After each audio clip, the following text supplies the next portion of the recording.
पहिलं तर होळीच्या सगळ्यांना माझ्याकडून हार्दिक हार्दिक शुभेच्छा। हे बघा माझी रोजच्या पेक्षा आज लई गडबड चालली आहे।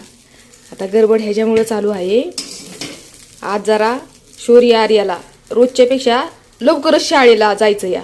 आता का जायचंय लवकर, तर त्यांची परीक्षा चालू होणार आहे आजपासून, म्हणून साठी माझी लई घाई गडबड चालली आहे। हे बघा पोहे आपलं इकडं झालेलं आहे नाश्त्याला, आणि ह्यांना डब्याला बघा मी आज काय बनवलं होतं, चपात्या आणि ही काही शेंग। ह्यांचा डबा भरून दिलेला आहे आणि हे निघून गेलेला आहे इथं। आता शौर्य आर्याचं आवरायचं या।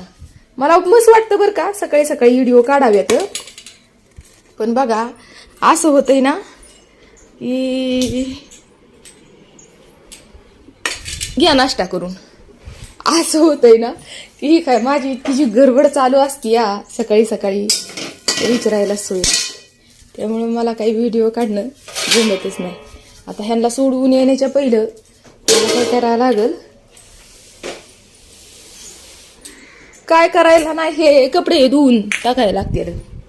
नंतर मी कसं हे काय कपड्याचा राडा पडला या, कपडे धुवून टाकली मग आल्यावरती जास्त लोड होत नाही कामाचा। मग दिवसभर तशी तर मी घरीच असते या, पण काम काही थोडं असते वे। आज त्याच्यामध्ये हे आहे ना, आज होळी असल्यामुळं आज पुरणपोळीचा स्वयंपाक, तर त्यामुळं आज जरा जास्तच एक्स्ट्रा काम। त्यामुळं मग म्हणलं त्यांना सोडून येण्याच्या पहिलं आपलं हे उरकावं, म्हणजे कपडे उरकाव्यात।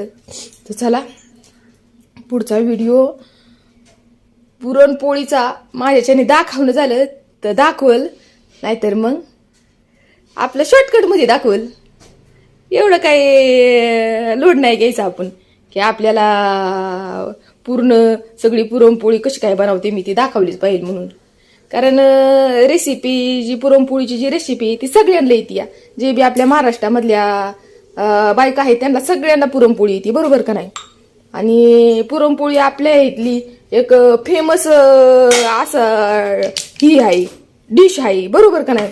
पुरणपोळी प्रत्येकाच्या घरामध्ये असे सणासुदीला, म्हणजे आपण जे सण साजरा करतो आपल्या मराठी माणसाचं जे सण असतात त्याच्यामध्ये पुरणपोळी हा महत्वाचा मेनू असतो या, हाय का नाही।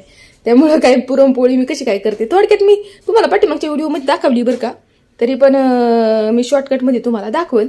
तर चला आता एवढंच व्हिडिओ स्टॉप करते, पुन्हा भेटूया परतच्या एक नवीन व्हिडिओमध्ये। तोपर्यंत सगळ्यांना बाय बाय। तर बघा कालच्या व्हिडिओमध्ये मी तुम्हाला सांगितलं होतं की ह्यांनी माझ्या पाकिटातलं मला न विचारता गपचिप 6,500 रुपये काढून घेतल्यात। मग माझं असं डोकं हल्लं, मग मी रागाच्या भरात काढला व्हिडिओ आणि टाकला। पण व्हिडिओ टाकल्याला मला लय मोठा फायदा झाला।